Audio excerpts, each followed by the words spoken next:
Hari ini hari Rabu, tanggal 12 November 2025. Konsultasi berbayar atau konsultasi premium, gelombang ketiga resmi dibuka. Asik ya, keren ya. Ya, hari ini sudah dibuka. Tetapi, hari ini kita buka konsultasi berbayar ini untuk gelombang ketiga. Tetapi sudah ada puluhan orang yang ngotot nih. Ini saya kategorinya ngotot. Artinya belum dibuka pun sudah daftar. Jadi ya mau nggak mau kita selesaikan dulu ini ya. Tetapi untuk Bapak Ibu semuanya sudah dibuka informasinya ya. Untuk gelombang ketiga yang kemarin nanya-nanya, Pak gimana gelombang ketiga kapan dibuka? Ya, sudah dibuka ya. Tetapi di sini ada beberapa orang, ada puluhan orang, 20-an lebih, nggak banyak yang sudah transfer uangnya dan kita segera cepat-cepat mengatasi Bapak Ibu ini masalahnya ya. Baik, ini di sini dikasih sama admin Pak Roni, hari ini kita akan beberapa hari ke depan ini kita akan apa ini? Cabai series. Wow. Cabai series ini artinya beberapa hari ini cabai terus ya. Ada sekitar berapa ini? 2 sampai 3 hari. Oke, cabai series. Materi pertama untuk cabai dari Bapak Imam. Nah, ini keterangan dari admin ini banyak banget nih admin tulis keterangannya nih. Pertanyaannya Bapak Imam. Banyak banget Pak keterangan dari Bapak ya. Bapak Imam. Pertanyaannya apa? Langsung aja pada pertanyaannya. SOP pencegahan dan pengobatan untuk layu cabai, busuk akar, bercak daun dan lain-lain. SOP. Berarti Bapak Imam ingin menanyakan tentang SOP ya. Bagaimana apa yang kita lakukan Pak Roni dari olah lahan persiapan sampai kita tanam sehingga kita merawat tanaman itu tidak terkena layu. Tidak terkena busuk akar, busuk batang, busuk daun, busuk buah ya. Tidak terkena serangan bakteri atau jamur patogen. Ya, tular tanah maupun angin udara air ya. Bagaimana cara olah lahan, bagaimana teknik yang kita lakukan? Itu pertanyaannya ya. Kemudian pertanyaan kedua dari Bapak Imam, apakah kapur atau kalsium itu Pak Roni memiliki sifat yang bisa meminimalisir banyak penyakit patogen seperti busuk akar, busuk batang, daun dan lain sebagainya. Jadi kalau kita kasih kalsium, tabur kalsium, nanti tanah kita ada kalsiumnya, pH-nya netral ya. Kalau misalnya pH asam kita tabur kapur, pH-nya netral lalu tidak ada lagi. Siapa bilang? pH ada malah suka mereka di pH netral, Bapak Ibu. Gimana? Jadi gini ya, saya sebelum masuk di SOP ya, nanti saya kasih tahu tekniknya, nanti kita belajar tekniknya untuk apa yang nanti saya catat untuk Bapak Ibu semua, ada kertas nggak? Nanti saya catat untuk Bapak Ibu semua, khusus Bapak Imam, supaya nanti bisa di screenshot. Jadi nanti di screenshot, ditempel ya. Ini adalah step-step yang harus saya lakukan pada saat olah lahan jauh sebelumnya. 3 bulan itu lamanya. 3 bulan. Jadi kalau mau tanam bulan Maret, Desember itu sudah disiapkan. Gitu, bukan 2 minggu baru 10 hari, 1 minggu kita olah lahan, minggu depan kita tanam, konyol ya. Jauh seperti itu ya. Gimana Bapak Ibu? Coba tanya ke istri-istri, mau lahiran persiapannya berapa lama? Ya orang mau lahiran bulan depan, bulan ini sudah disiapin semua. Masa hari ini mau lahiran, hari ini baru dibeli baju bayi, gimana ceritanya? Kan gitu ya kan? Jauh-jauh hari itu dipersiapkan ya. Jadi sebelum kita masuk di SOP dan keterangan yang diberikan oleh Bapak Imam, ini untuk Bapak siapa nih? Yang series ini siapa aja? Bapak Musli, selamat siang Bapak, selamat pagi, sorry. Bapak Eptani, selamat pagi. Bapak Serasi, selamat pagi. Bapak Reza, selamat pagi. Ini semua 5 orang ini cabai ya. Nanti kita mulai dari Bapak Imam dulu, Bapak Musli, Bapak Eptani, Bapak Serasi, Bapak Reza, ikuti aja ini. Ya, ini SOP dasarnya untuk patogen, ya, mikroba, ya, jamur dan bakteri serta virus, ya. Jamur, bakteri, virus, ini SOP-nya. Ikuti saja. Walaupun belum sampai di materi Bapak berempat, nanti kita masuk di situ. Ikuti saja karena ini juga penting untuk Bapak Ibu semua ya, 4 orang ini. Baik, Bapak Imam ini saya langsung jawab ya untuk pertanyaan keduanya, apakah kalsium bisa meminimalisir atau menghilangkan penyakit bakteri dan jamur patogen, busuk dan layu. Gini, Bapak Ibu. Kalau pH kita netral, entah apapun itu, bukan cuma kalsium. Yang bikin naikkan pH itu bukan cuma kalsium, bukan Ca+ saja, bukan, ya. Yang bisa menaikkan pH itu bisa magnesium, ya. Pupuk magnesium itu menaikkan pH, ya. Magnesium menaikkan pH. Natrium itu juga, tetapi natrium tidak disarankan, ya. Kenapa natrium tidak disarankan? Karena natrium itu bisa menyebabkan osmosis, ya, perpindahan tekanan atau air dari yang rendah ke yang tinggi.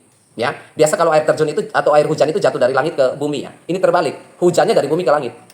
Terbalik begitu osmosis ya, osmosis terbalik begitu. Artinya apa? Artinya tanah menyerap air dari tanaman.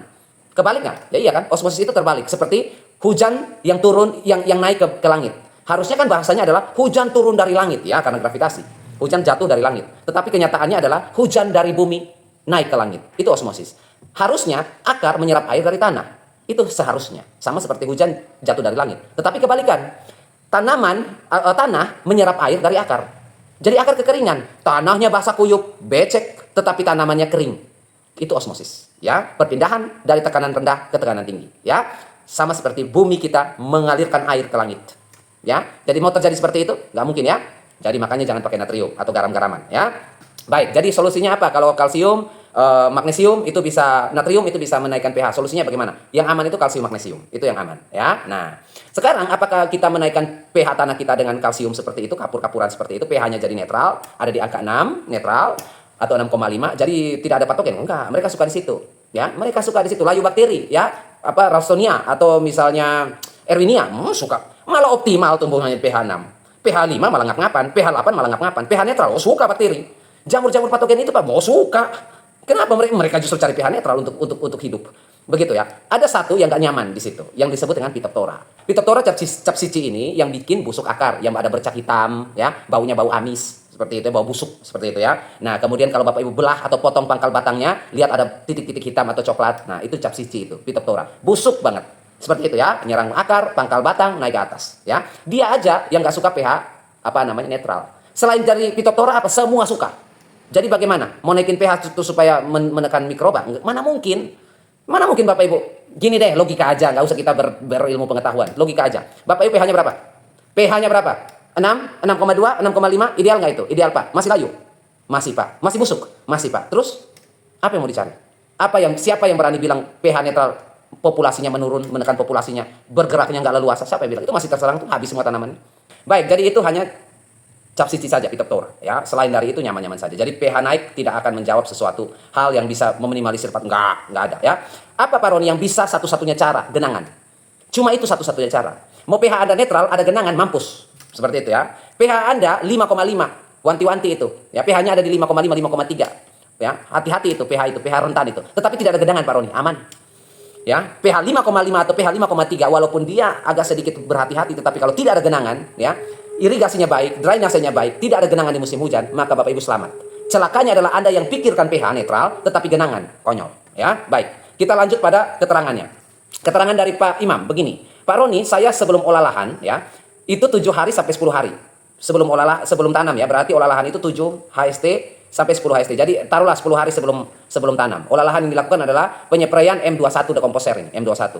M21 dengan M4 sama-sama bagus, tetapi M21 itu jauh lebih banyak, lebih komplit mikrobanya, lebih banyak juga jumlahnya, populasinya, ya. Dia sampai triliunan itu, ya, kalau M21. Nah, produknya seperti ini, ya. Kalau Bapak Ibu tertarik ya, produk-produk yang saya bilang ini sentuh saja layar ini. Kalau di toko pertanian nggak ada ya. Nanti WA lagi, Pak Roni, toko pertanian nggak ada, ini gimana ini? Ya, saya kirim lagi linknya kan, jadi kerja 2 kali. Jadi supaya saya tidak kerja 2 kali, Bapak Ibu, kalau nggak ada produk-produk ini di toko pertanian Bapak Ibu atau mahal harganya, sentuh saja layar ini, itu link yang murah dan amanah. Kalau nggak, lihat di kolom deskripsi di bawah video ini, ya. M21 itu sudah dispray ke lahan, ya. 10 hari sebelum tanam. Nah, gini Bapak. M21 itu isinya kan agen hayati, mikroorganisme. Nah, mikroorganisme ini butuh makan karena mereka makhluk hidup.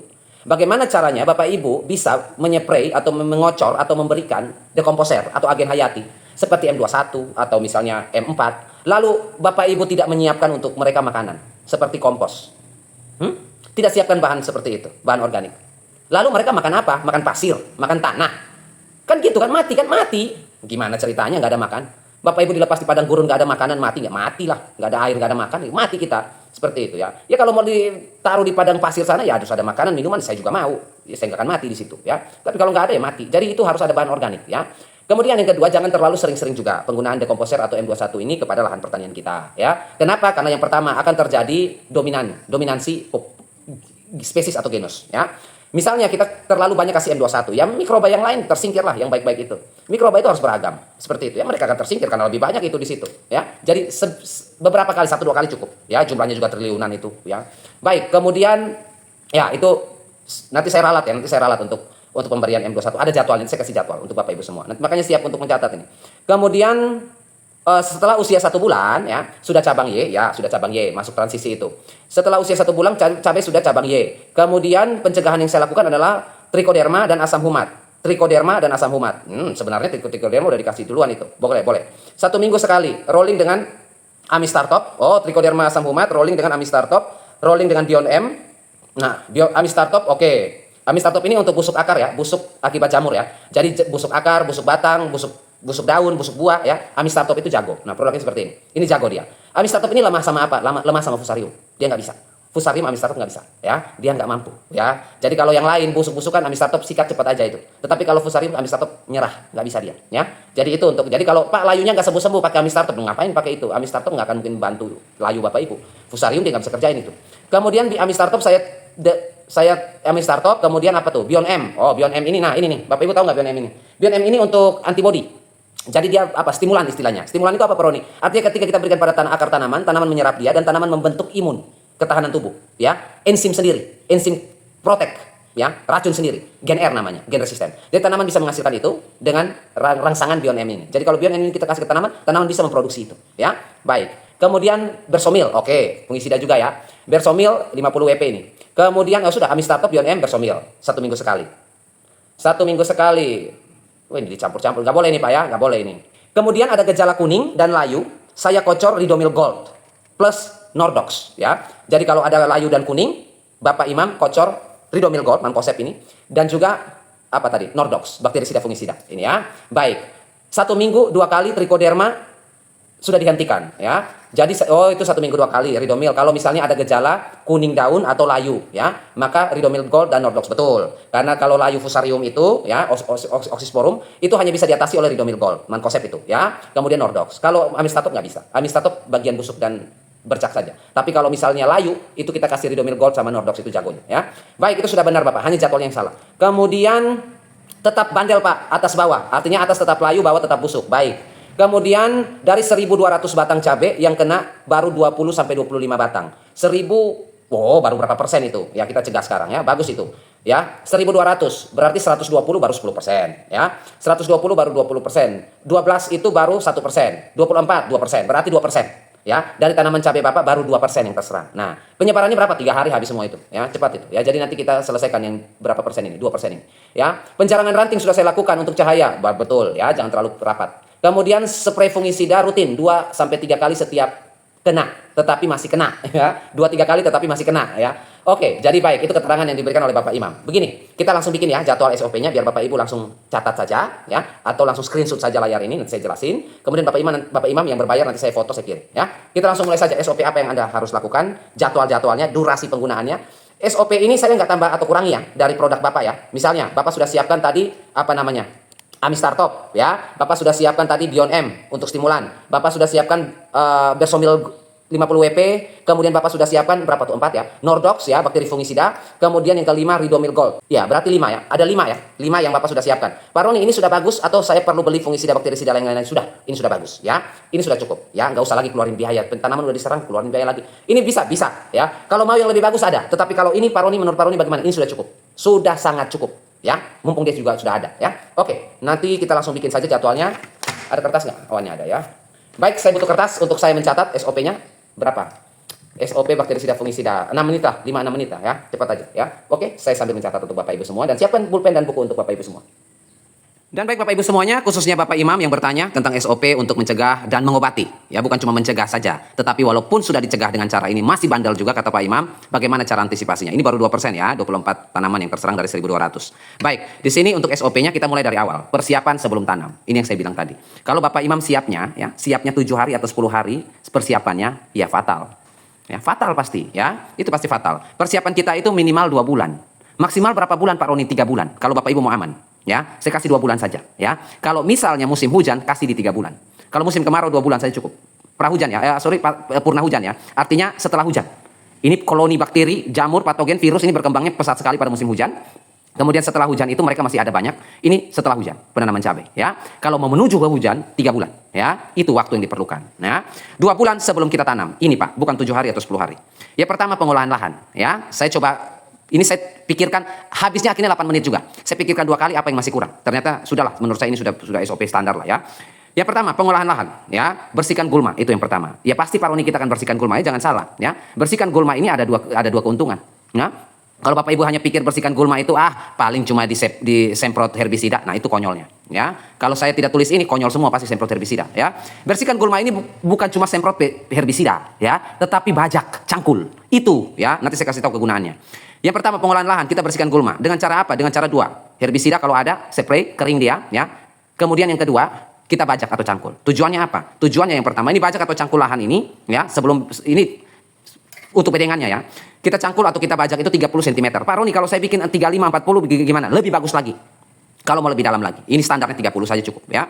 Biarkan terpapar matahari selama 2 bulan. Jadi Anda mencangkul bolak-balik tanah bongkahan itu, dia biarkan terpapar matahari siang, pagi sampai sore selama 2 bulan. Ya, paling bagus 3 bulan itu. Biar dia terpapar. Supaya apa? Supaya meminimalisir jamur spora itu. Telur mereka itu, ya. Begitupun nematoda yang ada di dalam tanah, ya. Telur-telur atau spora-spora patogen itu mati semua. Pasti mati semua. Seperti itu ya. Gimana 3 bulan terpapar matahari di bagian permukaan? Iya kan? Selama ini mereka ada sembunyi di bawah. Tiba-tiba Bapak Ibu balik tanahnya, mati. 3 bulan hangus semua ya. Itu yang pertama. Yang kedua, ini Biji gulma ini kering, mati. Itu tujuannya. Jadi nggak repot Anda semprot, tumbuh lagi, semprot lagi, kerja 2 kali. Ini 1 kali saja ini cangkul ini. 1 kali Pak Roni, 1 kali. Ini bukan padi, kita tanam padi di sawah, cangkulnya 2 kali, range 10 hari sekali. Jadi selama persiapan itu cangkul sawah 2 kali.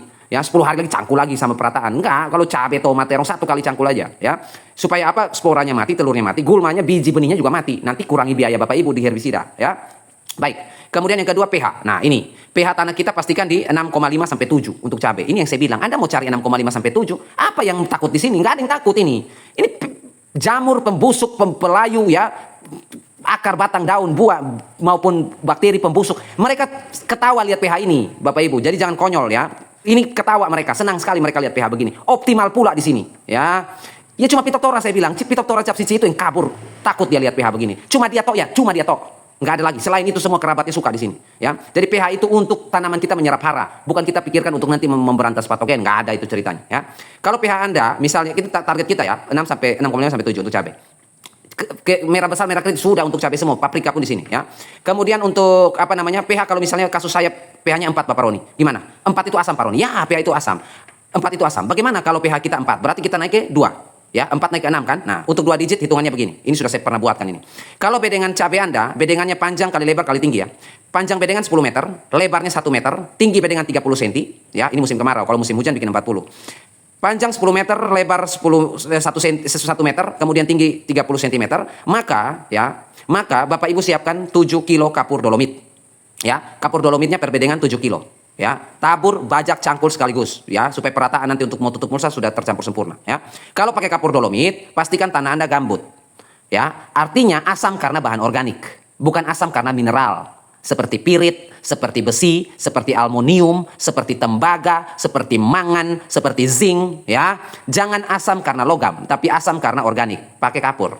Jumlahnya 7 kilo per bedengan ukuran ini. Paham, tangkap ya. Kalau misalnya asamnya, ini ciri-cirinya bagaimana Bapak? Ciri-cirinya kalau tergenang air warnanya merah tembaga, warnanya seperti besi karat, ya, kekuning-kuningan, baunya seperti logam. Itu berarti asam karena logam. Jangan pakai kapur. Pakainya apa Pak Roni? Abu bakaran kayu. Kalau itu, ya, 4 kilo cukup, ya, kalsium aktif. 4 kilo cukup, tidak sampai 7 kilo karena dia reaksinya cepat, ya. Kalau asam karena itu. Kalau asam karena bahan organik, ya, proses dekomposisi atau penguraian menyebabkan terjadinya apa namanya penghasilan asam organik, ya, maka kita bisa kasih kapur karena memang di situ kurang kapur. Bukan kapur kita kasih untuk naikkan pH, memang dia kurang kapur. Jadi kita kasih unsur kapur, kita juga kasih unsur kalsium untuk naikkan pH. Ya, bagaimana kalau misalnya abu kayu susah Pak Roni, pakai kapur bakar. Ini biasa disebut kapur tohor atau kapur bakar atau kapur kalsium oksida. Nah, ini biasanya berapa nih? 5.000 atau 3.000 ini di toko pertanian. CAO ini. Pakai 4 kg untuk tanah gambut atau tanah berorganik, ya. Baik, kita pakai 4 kilo. Itu dia naik 2 pH-nya, ya, naik 2 ke 6. Nah, sekarang kalau misalnya pH-nya alkali, Pak, basah. pH-nya kalau alkali bagaimana? pH 8. 2 angka supaya turun ke 6. Ya, berarti kita pakai 10 kilo bubuk belerang. Nah, seperti ini tokonya, produknya murah, ya. Pakai bubuk belerang. Berapa kilo, Pak? Untuk panjang kali lebar kali tinggi seperti ini pakai 10 kilo per bedengan. Tabur, lalu tutup kembali pada saat pembajakan atau pengerataan bedengan, ya. Baik, jadi itu yang disiapkan supaya pH-nya 6,5 sampai 7, ya. Baik, kemudian setelah pH bajak selesai, apalagi kita lakukan? Untuk luasan bedengan, ini kita kompos ya. Setelah itu kita kompos ya. Untuk luasan bedengan sesuai contoh kita, panjang 10 meter, lebar 1 meter, tinggi 30 cm ini, kompos matang itu sekitar 100 sampai 150 kg. 100 sampai 150 kg ini tergantung dari tekstur tanah Bapak Ibu. Kalau lahan Bapak Ibu ini bedengan bekas tanam cabai ini kemarin sudah diberi kompos, kita kasih 100 saja cukup. Ya, 100 per bedengan, 100 kilo ya. Kalau misalnya miskin betul nggak pernah sama sekali kasih 150. Baru nonton video ini, baru kepikiran kasih 150 ya. Kalau yang sudah terbiasa kasih 100 ya. Makanya saya bilang 2 bulan tadi supaya ketika Anda kasih barang-barang beginian, Anda kasih dekomposer M21 atau M4 tadi, proses dekomposisi di dalam tanah, bikin asam, bikin apa TTB-nya itu tidak ganggu tanaman karena kita kasih waktu 2 bulan sampai 3 bulan. Proses mau TTB-nya di lahan kita nggak peduli. Kita kasih waktu istirahat 3 bulan. Mau proses, jadi ketika tanaman 2 bulan atau 3 bulan kita tanam, pindah tanam 1 HST, semua sudah ready gitu ya. Gulma mati, spora mati, kompos sudah terlarut, semua sudah tersedia, pH sudah ideal, siap tanam. Seperti itu ya. Jangan kelabakan lagi ya. Baik. Setelah itu baru di sini ya, kita kasih trichoderma, nanti saya kasih jadwal. Kita kasih trichoderma SP 1-2%. 1-2% dari kompos. Jadi misalnya ya, kalau komposnya per bedengan ini kita kasih 100 kilo, maka 1% dari 100 kilo berapa tuh? 1% dari 100 kilo? 1 kilo saja trichoderma. Perbedengan, cukup itu Pak Roni, cukup ya, karena range-nya cuma 1% dari kita cuma butuh 1% untuk mengurai kompos yang belum matang sempurna dan untuk membuat populasinya meningkat. Kita cuma butuh 1% dari 100 kilo kompos ya. Jadi trichoderma ini diberikan 2 minggu ya, 2 minggu atau 14 hari sebelum tanam. Biar dia bekerja 2 minggu itu, waktu 14 hari itu cukup untuk dia meningkatkan populasinya. Tiap 20 menit mikroba itu Bapak Ibu. Bukan tiap hari dia bertambah jumlah. Tiap 10 sampai 20 menit membelah diri. Bayangin, 20 menit membelah diri Bapak Ibu kali dengan 14 hari, berapa triliun itu ya. Cukup itu, 2 minggu ya. Kemudian kita bikin drainase. Nah ini yang tadi saya bilang. pH Anda mau 6,5 sampai 7 ya. Kalau dia ada genangan, omong kosong ini pH ya. Satu kebun habis semua, busuk semua ya. Ini kuncinya ya. Dia mau 5 ini pH ya. 5 ini pH ini. 5,3 lah ini pH ini. Agak asam. Tapi kalau drainasenya baik, aman Bapak Ibu. Aman, saya berani jamin ya. Drainase di musim hujan ini kita bikin agar biasanya kan jarak antar bedengan itu kita sekaligus dengan drainase lah ya. Kita bikin agak miring. Jangan Bapak Ibu bikin rata seperti kuli bangunan atau tukang mandor itu ukur sebuah konstruksi pakai water pass. Jadi dia harus rata ya, rata betul, lurus betul. Ngapain pakai water pass? Bikin agak miring supaya nanti kalau airnya jatuh langsung ngalir ke pembuangan sana. Jadi itu sekaligus juga jarak antar bedengan itu akses kita untuk pupuk, akses kita untuk penyiraman, akses kita untuk panen nanti, perawatan. Itu akses itu walaupun kita gunakan untuk akses tapi dibuat agak miring, landai. Supaya apa? Supaya kalau ada hujan, supaya kalau ada genangan mereka langsung mengalir, nggak tergenang lagi. Ini nggak dibuat rata kayak mandor konstruksi. Gimana ceritanya? Ya. Setelah 2 minggu bedengan sudah siap ya, kemudian siap ditanam. Lanjut. Yang berikut adalah pemantauan. Jadi semua sudah ready ya, sudah ditanam tanamannya, cabenya, sekarang tinggal pantau. Jadi bukan berarti sudah selesai semua Bapak Ibu pulang tidur. Pantau, setiap 1 minggu kita pantau. Ya, kita pantau pemantauan dan identifikasi penyakit ya. Nah, saya kasih tahu gejala-gejalanya. Jadi pada saat pantau itu, ya Pak Roni kami pantau. Ya, Anda pantau tiap minggu apa yang Anda pantau. Pantau itu kita harus tahu apa yang kita pantau. Bawa buku catatan, bawa pulpen kita catat. Itu namanya identifikasi. Identifikasi kalau tidak bawa alat tulis, bukan identifikasi itu. Itu namanya tamasya ya. Tamasya saja yang tidak pakai pulpen dan kertas. Kalau orang mau identifikasi kasus, itu pasti dia bawa pulpen dan kertas. Jadi kemudian kita pantau 1 minggu sekali di musim hujan. Gejala, ini saya kasih tahu layu fusarium ya. Layu fusarium itu yang kasat mata saja. Cabai layu selama 7 hari. Itu layu fusarium. Layu selama 7 hari mulai dari daun bagian bawah. Jadi kalau dari bawah layu atau segar itu fusarium. Ya, yang pertama, baru 50% dia fusarium. Ya, 50% kayaknya dia fusarium ini. Karena layu di bawah, di atas segar. Selama 7 hari berturut-turut, 1 minggu. Itu ya, inkubasi istilahnya. Pangkal batang mulai busuk. Ya, di pangkal leher itu dia mulai membusuk, kemudian dia basah berwarna coklat. Nah, ini kalau kita mau tahu 100%, pangkal batang sudah busuk, berwarna coklat, berair ya. Kemudian 7 hari berturut-turut dia layu. Tetapi malamnya dia segar lagi, fix 100% fusarium. Selesai. Oke, pindah.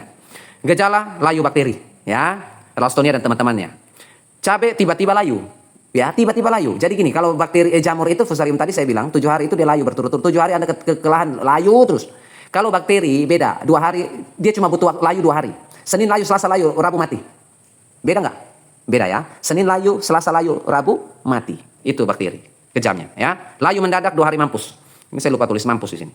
Batang busuk, keluar lendir berwarna putih seperti susu, ya, mirip seperti susu, ya. Kemudian berbau amis, kalau dicium berbau amis, atau kalau belah batangnya, lendirnya keluar di batangnya, baunya amis, ya. Itu bakteri, ya. 2 hari mampus. Layunya dari mana Pak Roni? Seluruh, ya. Pucuk layu turun ke bawah, layu semua akhirnya mati.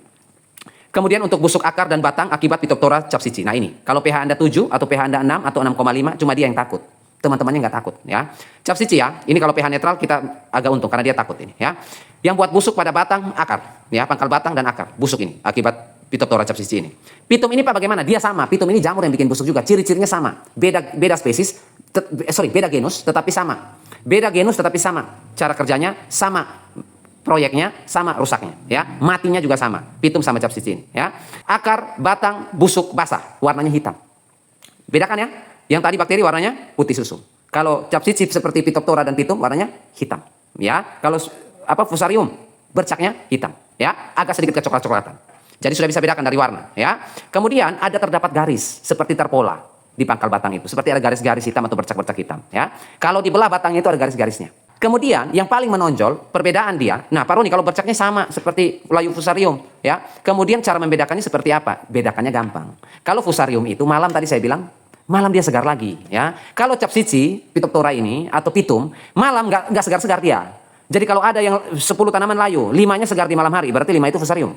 5-nya tetap layu Pak, nggak segar-segar juga. Nah, itu 5 itu pitum atau Phytophthora. Seperti itu ya, bisa dibedain ya. Nah. Kemudian gejala busuk buah ya atau daun yang seperti kebakar itu, antraknosa itu busuk kering. Antraknosa atau Coleotrichum sp penyebabnya bercak hitam ya atau coklat gelap pada daun ya dan juga pada buah.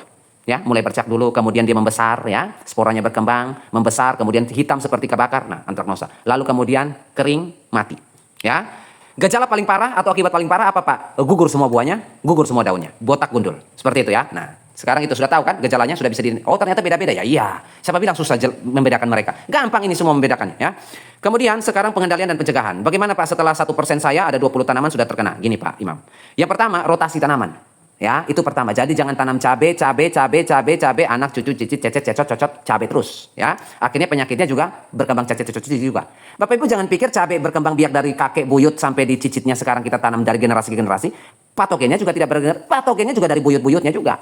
Beranak pinak juga di situ sampai cicit cecetnya juga. Ya, jadi kita rotasi supaya stop. Ya, stop rantai metabolisme, rantai keturunannya kita pangkas di situ dengan rotasi. Rotasi dengan apa? Dengan tanaman non inang. Tanaman yang tidak diidentifikasi mereka sebagai inang, yang tidak yang dijadikan mereka sebagai inang, tempat mereka untuk berkembang biak. Seperti apa? Misalnya seperti ubi jalar, misalnya seperti singkong, misalnya seperti kacang panjang, misalnya seperti kacang tanah, ya, kacang kedelai, ya, misal kacang hijau, bisa kita pakai itu, ya, tanaman-tanaman non inang, ya, atau tanaman-tanaman misalnya jagung bisa juga terserang, beberapa menyerang, ya, jangan jagung, kita pakai yang aman-aman saja, ya. Rotasi berapa Pak? 2 musim. Itu paling aman. Kalau terjadi pada lahan Bapak Ibu yang kena terus, nggak pernah lolos, nah itu kasih 2 musim. Habis kacang panjang atau kacang tanah, kita pindah ke singkong, ubi jalar. Setelah itu baru masuk cabai lagi. Seperti itu ya, itu selesai itu. 2 musim itu, dua turunan itu putus langsung. Mati semuanya. Nggak ada lagi inang mereka, mau gimana ceritanya, mati pasti ya. Kemudian banyak agen hayati, perbanyak ya, seperti M21, dekomposer yang tadi Bapak sudah kasih, itu sudah bagus ya. Kemudian ini setiap 2 minggu bisa kita berikan sedikit demi sedikit ya. Kemudian ini langsung ke akar ya, biar komunitasnya, mereka bikin komunitas di akar, jangan bikin komunitas di tempat lain ya. Rolling trichoderma SP setiap minggu ya. Itu dengan agen hayati tadi, dengan trichoderma ya. Baik, sekarang kita yang terakhir saya nanti bikin jadwalnya untuk Bapak ya. Sekarang pengendalian ya, itu tadi gejala, sekarang pengendalian. Yang pertama, kalau sudah terserang 20%, artinya dari 1.200 batang cabai Bapak, 20% itu berarti berapa? 240. 200 batang sudah terserang, kita obati. Saya kasih contoh Bapak Imam ya, 1.200 batang. 20% berarti 240 batang. Kalau 240 batang terserang, kita obati.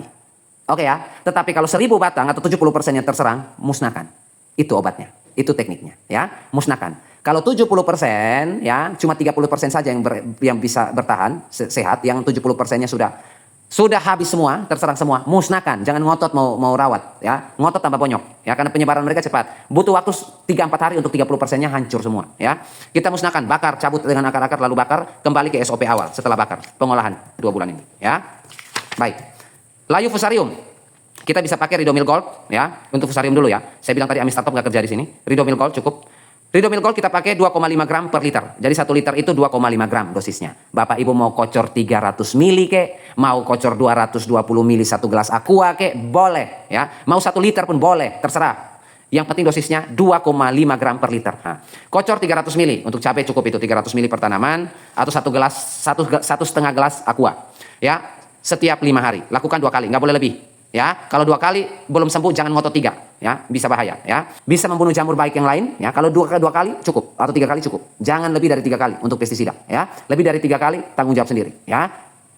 Penyakitnya atau hamanya resisten itu yang pertama sudah pasti, dan 3 kali terus. Kemudian yang lain juga mati. Jamur baik, bakteri baik mampus juga ya.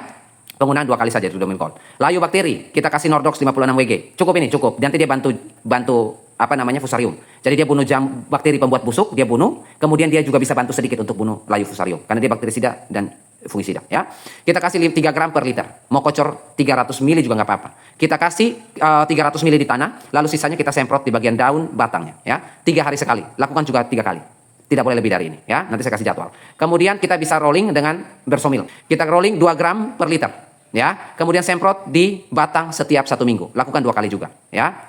Kemudian untuk busuk Phytophthora kita berikan Amistartop untuk penyemprotan di daun dan batang setiap 5 hari sekali, cukup 2 kali penyemprotan saja selama siklus tanam 1 musim ya. Kemudian Ridomil Gold kita berikan 2 gram per liter 1 kali saja untuk Phytophthora ya. Kemudian untuk busuk buah dan daun akibat antraknosa, Colectotrichum, kita kasih penyemprotan Amistartop 1 ml per liter, semprot di buah dan daun yang diserang ada bercaknya. Daun itu kalau Colectotrichum itu ya, bercak itu ya, antraknosa ini, Bapak Ibu lihat nih, daun itu di bagian bawah, jangan lihat di bagian atas ya. Kalau di bagian atas hijau semua, lihat di bagian bawah, bercaknya itu di bagian bawah. Dia serang apa istilahnya?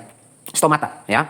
Cabai itu punya stomata 99%, 98% di bagian bawah. Anda semprot spray segala macam di spray pupuk dicapai di bagian daun atas. Apanya yang mau diserap? Orang stomatanya di bawah kok. Kemudian Nordox kita berikan ya, untuk pendamping Amistartop ini 2 gram per liter semprot setiap 7 hari. Nah, ini jadwal aplikasi ya saya bikin. Jadwalnya, aplikasi ya, ini saya bikin 1 bulan ya, nanti tinggal dibuat saja terus jadwal ini, diikuti saja terus dengan range yang tadi ini ya. Ini hanya boleh 2 kali, ini hanya boleh 3 kali, ini hanya boleh 2 kali, nggak boleh lebih ya.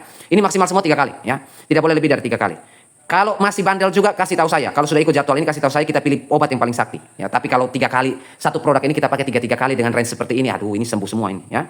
Baik, untuk bulanan ya saya kasih untuk minggu pertama, minggu kedua, minggu ketiga, minggu keempat. Satu bulan 4 minggu ya. Kita mulai. Kita pakai range Senin Kamis ya. Senin Kamis. Di minggu pertama Trichoderma plus Nordox. Kita kocor. Oke, sudah tahu ya cara pakai Nordox tadi ya. Kita kocor. Ya, Kamisnya nggak ada apa-apa yang dipakai. Hanya Senin saja di minggu pertama. Senin sampai hari Minggu, hanya hari Senin saja kita pakai Trichoderma dan Nordox dengan cara kocor ya. Masuk di minggu kedua, yang kita pakai Ridomil Gold kocor. Trichoderma stop ya. Ridomil Gold kocor, kemudian Amistartop semprot hari Kamis. Jadi hari Senin itu di minggu kedua yang dilakukan Pak Imam hanya Ridomil Gold saja, kocor. Hari Kamisnya Amistartop semprot. Oke, selesai minggu ketiga. Bersomil ini kita semprot di minggu ketiga. Hanya Bersomil saja Pak, hanya Bersomil saja di minggu ketiga. Dia mulai masuk di sini ya. Kemudian hari Kamis tidak ada lagi. Jadi di minggu ketiga itu hanya Bersomil saja di hari Senin ya.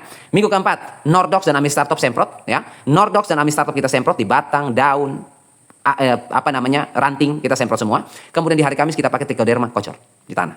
Oke ya, lakukan ini berturut-turut berapa minggu itu kalau pakainya ya. Kalau misalnya Bapak Ibu mau range misalnya 2 minggu sekali, belum terkena Pak, belum terkena serangan Pak. Tidak seperti Bapak Imam kami Pak, masih sehat-sehat saja. Bapak Ibu bisa range. Cabai berapa bulan?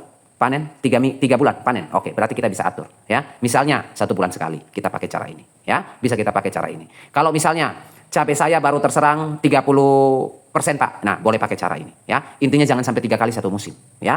Biar kita mengurangi resistensi ya. Baik. Jadi seperti itu saya fotokan, saya kirim ya. Kemudian kita lanjut ya, ini cabai series ini. Panjang juga ya, tapi nggak apa-apa lah. Kita nonton panjang, Bapak Ibu nonton video ini panjang-panjang, ilmu semua, daging semua. Daripada nonton video panjang-panjang, isinya cuma kaptan saja kan, kapur pertanian saja kan, ngomong kosong juga. Nanti besok kita masuk di Bapak siapa ya? Bapak ini cabai series ini. Jadi sekitar 4 hari ini kita cabai semua ya Bapak Ibu ya. Ini SOP-nya ini penting ini. Kalau SOP insektisida sudah ya.